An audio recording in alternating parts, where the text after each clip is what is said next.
Տիկին Աղեկյան, ինչու հենց որոշեցին ձերբակալել Անդրանիկ Թևանյանին, ինչու իրենց թիրախում, իշխանության թիրախում հայտնվեց Անդրանիկ Թևանյանը և այդպիսի մեղադրանքով։ Նիկոլ Վովայի Փաշինյանը հասկանում է, որ հողը ոտքերի տակից գնում է և վստահորեն տեսնում է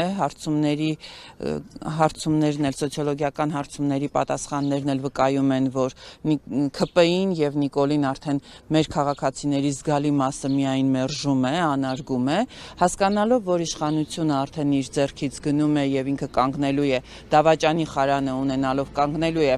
պատասխանատվության առջև, ստիպված է ամենաուժեղ իր հակառակորդներին, ընդդիմախոսներին լռեցնելու։ Որպեսզի լռեցնի, նա ընտրում է հենց այն ճանապարհը, որը ժողովրդական ասացվածքն է հուշում. գողը առաջինն է գոռում, գողին բռնեք։ Դավաճանը այս պարագայում առաջինն է գոռում, պետական դավաճանին բռնեք։ Հայաստանի Հանրապետությունում կա մեկ պետական դավաճան, եւ այդ մեկ պետական դավաճանը Նիկոլ Վովայի Փաշինյանն է։ 2020 թվականից այս կողմ նոյեմբերի 9-ի կապիտուլյացիոն փաստաթուղթը ստորագրելուց հետո պետական դավաճան Նիկոլ Փաշինյանը մտել էր բունկեր եւ վախենում էր դուրս գալ Մայրաքաղաքի Հանրապետության հրապարակ եւ հանդիպել քաղաքացիների հետ, այն քաղաքացիների հետ, ում որ հենց նույն հրապարակում 2018 թվականին վստահեցնում էր, որ չի հանձնելու Արցախը, ճղճղում էր իր ճղճղան ձայնով ասում էր, որ ասում են Նիկոլին բերել են, որ Արցախը հանձնի, հողերը հանձնի, եւ հենց ինքն էլ այդ ժամանակ նոյեմբերի 9-ին այնքան համարձակություն չունեցավ, որ գար կանգներ Հանրապետության հրապարակում նոյեմբերի 9-ին եւ ասեր, թե ինչու է գաղտագողի ժողովրդի թիկունքում, առանց արցախցիների կամքը հաշվի առնելու, առանց Հայաստանի Հանրապետության քաղաքացիների կամքը հաշվի առնելու կապիտուլյացիոն համաձայնագիր ստորագրել։ Նույն բանը արեց արդեն Պրահայում հոկտեմբերի 6-ին, Արցախը ճանաչելով Ադրբեջանի կազմում, այն պարագայում, երբ որ գոռում էր, թե Արցախը Հայաստան է եւ վերջ։ Նիկոլ Վովայի Փաշինյանը ինքը պետական դավաճան լինելով, հստակ տեսնելով, որ Անդրանիկ Թևանյանը գիտական մարդ, գիտնական մարդ, գիտական ուղեղ ունեցող մարդ, տնտեսագիտության գիտությունների դոկտոր, պրոֆեսոր, հստակ առանձնացնում է այն շեշտադրումները,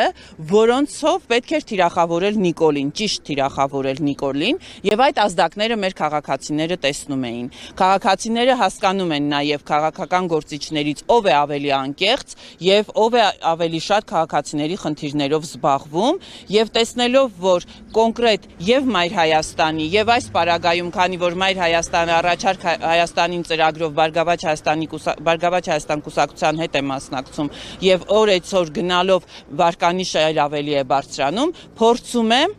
վարկաբեկել եւ քաղաքական ամենահզոր ընդդիմախոսներից մեկին եւս լռեցնել։ Սա խոսում է Նիկոլ Փաշինյանի վախերի մասին, ավելի ճիշտ Նիկոլ Փաշինյանի տերերի Էրդողանի եւ Ալիևի վախերի մասին։ Նրանք հասկանում են, որ չունենալով Նիկոլին չեն կարողանալու Հայաստանը դարձնել արևմտյան Ադրբեջան։ Եվ Նիկոլին պահում են թուրքերը, Նիկոլը ունի ադրբեջանական աջակցություն, Նիկոլը փորձում է մանիպուլյացիոն հնարքներով քաղաքացիներին ներկայանալ շանտաժի եւ ագրեսիվ լեզվով, այսինքն ժողովուրդը կարծես թե կրկեսի սիրահար լինի։ Մենք պետք է նաեւ արձանագրենք, որ Նիկոլ Փաշինյանը ժողովրդի քաղաքացիների, ընտրողների հետ հանդիպումներում չի ներկայացնում որևէ ծրագիր, չունի 2018-ից այս կողմ արած այնպիսի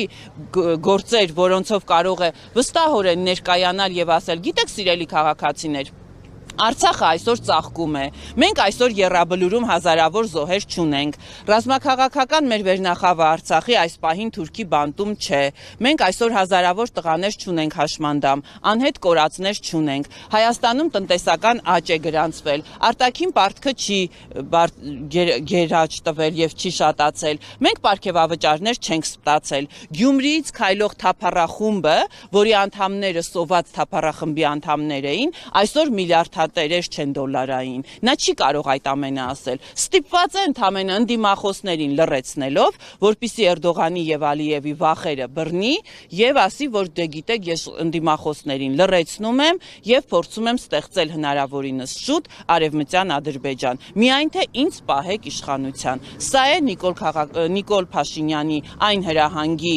պատճառը եւ հիմքը, որը նա Վանաձորում քաղաքացիների հետ հանդիպման ընթացքում հանրահավաքի ժամանակ ղժժոցով, իրեն հարիր ճղճղոցով հայտարարեց եւ ազդարարեց։ Նաեւ սարսափելի է, որ այս հրահանգով Նիկոլ Վովայի Փաշինյանը ավիրում է քանդում է իրավական պետությունը։ Իրավական պետությունում որևէ մեկը, թեկուզ երկրում ղեկավար նշանակվածը, իրավունք չունի իրավապահ համակարգին տալ հրահանգներ, այն էլ ապօրինի հրահանգներ, առանց հիմքերի եւ ասելու գնացեք մի քանի ժամվա մեջ տեսեք թե ինչ գործեք կարելու, շուլալելու, բլանդելու, որպիսի քաղաքական ամենաուժեղ իր ընդդիմախոսներից մեկին, ամենաառաջատար ընդդիմախոսներից մեկին լռեցնելու։ Սա նշանակում է նրա վախերը արդեն իրեն թույլ չեն տալիս մտածված գործեր անելու, ցնորքի մեջ է գտնվում եւ չի էլ հասկանում թե ինչ է խոսում։